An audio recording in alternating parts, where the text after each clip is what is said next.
भाग्य के लिखे का मिटाने का काम भोले बाबा का है।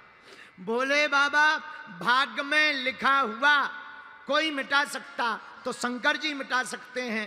भाग्य में नहीं भी लिखा हो अगर कोई दे सकता तो शंकर जी ही दे सकते हैं। एक बार ब्रह्मा जी नाराज हो गए, आहा, पार्वती जी के पास आए। पार्वती जी ने पूछा क्या बात है ब्रह्मा जी, कमजोर कमजोर दिखाई पड़ रहे बागेश्वर वाले बाबा की तरह, क्या बात है, कोई बीमारी है? ब्रह्मा जी बोले बीमारी नहीं है, टेंशन है। कौन सी टेंशन? बोले तुम्हारे पति के कारण टेंशन है। पार्वती जी बोली हमारे पति के कारण? वो क्या कर रहे हैं? बोले कर कुछ नहीं रहे, हम भाग्य में जो लिख दें और कोई इनकी भक्ति करे तो ये हम अगर हम लिख दें कि इसके बेटा नहीं होगा और कोई हनुमान जी की भक्ति करे तो ये बेटा दे देते हैं। कोई को लिख दें हम कि इसको पद जिंदगी भर नहीं मिलेगा, लेकिन कोई शंकर जी की भक्ति करे तो ये प्रसन्न हो जाते हैं, आशीर्वाद देते हैं कि जाओ पद पे बैठ जाओ। तो जो भाग्य में लिखा वो तो ठीक है, ऊपर से इनकी कोई भक्ति करे एक्स्ट्रा और देना पड़ता है। जब इन्हीं को सब कुछ करना है तो हमारी ड्यूटी काहे को लगाई गई? हम तो इस्तीफा देने आए। पार्वती जी बोली इस्तीफा ना दो, वो भोले भाले हैं, सीधे साधे हैं, उनकी ऐसी आदत है, हम समझाएंगे। बोले नहीं नहीं कोई बात नहीं भैया, मेरे पागलो, हम कहना ये चाह रहे हैं, धन्य है, आहा धन्य है भोले बाबा, जो भाग्य में लिखा वो तो मिलेगा ही, पर पंचकुला के पागलो, अगर तुम हनुमान जी की या शंकर जी की भक्ति करोगे तो जो भाग्य में नहीं भी लिखा होगा वो भी प्राप्त हो जाएगा। इसकी एक सत्य घटना तुम्हें सुनाते हैं, ऐसे नहीं, आपको इसकी सत्य घटना सुनाते हैं। काशी में एक ब्राह्मण रहते थे, ध्यान से सुनना। काशी में एक ब्राह्मण रहते थे, बहुत कर्मकांडी ब्राह्मण थे, सत्य बोलते थे, सत्य पर चलते थे। एक कमी थी, सब था, बस एक कमी थी, बेटा नहीं था। ध्यान से सुनना, आहा, बेटा की कमी के कारण हमेशा परेशान रहते। काशी विश्वनाथ की पूजा की पंडित जी ने तो भगवान एक दिन रात को प्रकट भय, वरदान मांगो। पंडित जी बोले महाराज आपकी कृपा से सब कुछ है, बस बेटा नहीं है, पुत्र हो जाए, हमारा नाम चल जाए, वंश चल जाए, बड़ी कृपा होगी। भगवान बोले कैसी संतान चाहते हो? भोले बाबा बोले कुपुत्र चाहते हो या सुपुत्र? तो पंडित जी बोले दोनों में अंतर बताओ। तो भगवान शंकर बोले पंडित जी एक है सुपुत्र, अगर तुम्हें सुपुत्र होगा तो कम दिन तक जिएगा, लेकिन कुपुत्र होगा तो बहुत दिनों तक जिएगा। अब बताओ तुम कुपुत्र चाहते या सुपुत्र?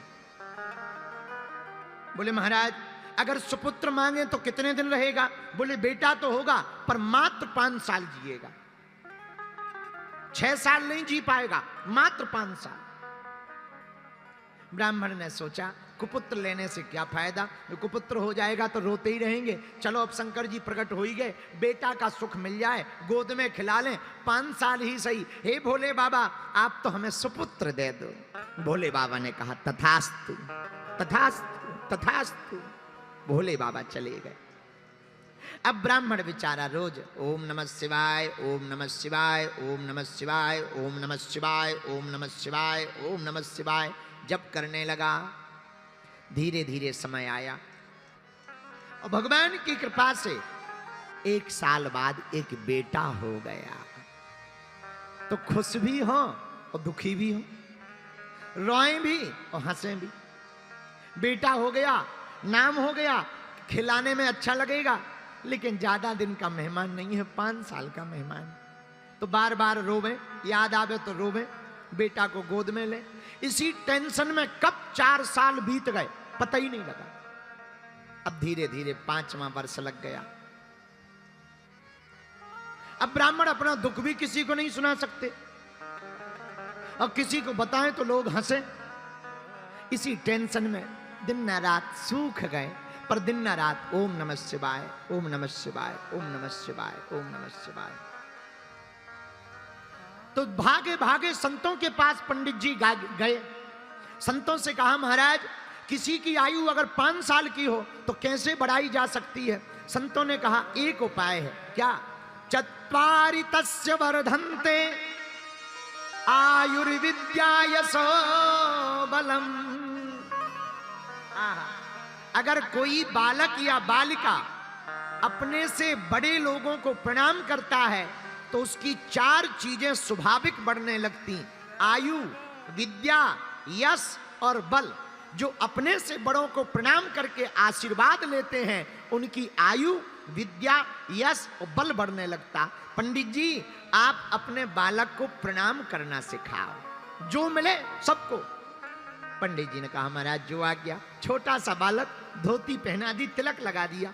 जो भी तिलक लगाए हुए दिखे, महात्मा हो, जोगी हो, जपी हो, तपी हो, बैरागी हो, रागी हो, अनुरागी हो, सन्यासी हो वे, ब्रह्मचारी हो वे, सबको प्रणाम करें। सब महात्मा आशीर्वाद देवे। वाह वाह वाह, कितना सुंदर बालक है, कितना बढ़िया प्रणाम करता, लेट कर प्रणाम करता, दंडवत प्रणाम करता। महात्मा आशीर्वाद दे, भैया जुग जुग जियो, जुग जुग जियो। पंडित जी ने सोचा दे तो रहे हो आशीर्वाद, पर शंकर जी ने तो कहा था 5 ही साल जियो और लास्ट साल चल रही। महात्मा कह रहे जुग जुग जियो, पंडित जी मन ही मन कह रहे हलवा जियो, ये साल निकल जाए यही बहुत है। मन में रोने लगे पंडित जी। ब्राह्मण जावे, धीरे धीरे समय बीत गया। आहा, आयु के मात्र 4 दिन बचे और 4 दिन बाद पूरे हो जाएंगे 5 साल। अब तो रात दिन ना रात रोने लगे। जब 4 दिन बचे तो पूरी रात रोते रहे। क्या किया जाए? सुबह हुई, बालक को तिलक किया। आज से 3 दिन बचे हैं। बालक को बार बार गले लगावे, चूमे और फिर हाथ पकड़ी, फिर से काशी की गलियों में ले गए। बेटा जो भी दिखे प्रणाम करो। अब 3 दिन मात्र बचे हैं। इतने में 7 ऋषि चले आ रहे थे। बालक से कहा बेटा देखो महात्मा आ रहा है, प्रणाम करो। जैसे ही बालक ने देखा, दंडवत करके बालक लेट गया। 7 ऋषियों ने आशीर्वाद दे दिया, चिरंजीवी हो, चिरंजीवी हो, चिरंजीवी हो। अब तो पंडित जी रो करके बोले महाराज की जय हो। महात्मा बोले क्या बात है, आप रो क्यों रहे? हमने आपके बालक को चिरंजीवी होने का आशीर्वाद दिया।